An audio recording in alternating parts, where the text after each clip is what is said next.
ವಾಲ್ಮೀಕಿ ಗುರುಪೀಠದ ಸ್ವಾಮೀಜಿಯವರಿಗೆ ಲಘು ಹೃದಯಾಘಾತ ಸಂಭವಿಸಿದೆ.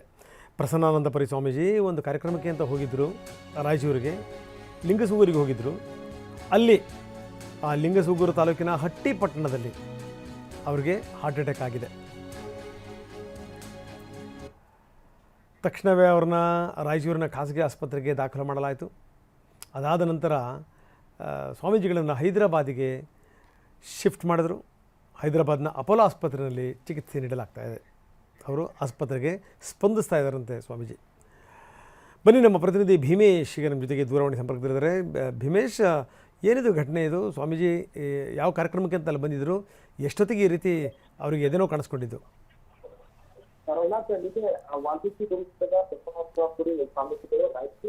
ನಿಮ್ಮ ಧ್ವನಿ ಸರಿಯಾಗಿ ಕೇಳ್ತಾ ಇಲ್ಲ ಭೀಮೇಶ್.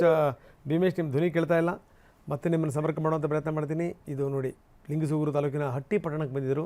ನೆನ್ನೆ ಅಲ್ಲೇ ವಾಸ್ತವ್ಯ ಹೂಡಿದ್ರಂತೆ ಸ್ವಾಮೀಜಿ. ಪ್ರಸನ್ನಾನಂದಪುರಿ ಸ್ವಾಮೀಜಿ, ರಾಜನಹಳ್ಳಿ ಮಹರ್ಷಿ ವಾಲ್ಮೀಕಿ ಗುರುಪೀಠದ ಸ್ವಾಮೀಜಿಯವರು ಲಿಂಗಸೂಗೂರಿಗೆ ಬಂದಂಥ ಸಂದರ್ಭದಲ್ಲಿ ಅವರಿಗೆ ಹಾರ್ಟ್ ಅಟ್ಯಾಕ್ ಆಗಿದೆ. ಅವ್ರನ್ನ ತಕ್ಷಣಕ್ಕೆ ಅವರಿಗೆ ಸೂಕ್ತ ಚಿಕಿತ್ಸೆಯನ್ನು ನೀಡಲಾಯಿತು. ಅದಾದ ನಂತರ ಅವ್ರನ್ನ ಹೈದರಾಬಾದಿಗೆ ಶಿಫ್ಟ್ ಮಾಡಲಾಯಿತು. ಸ್ವಾಮೀಜಿಯವರ ಆರೋಗ್ಯ ಸ್ಥಿತಿ ಈಗ ಚೆನ್ನಾಗಿದೆ.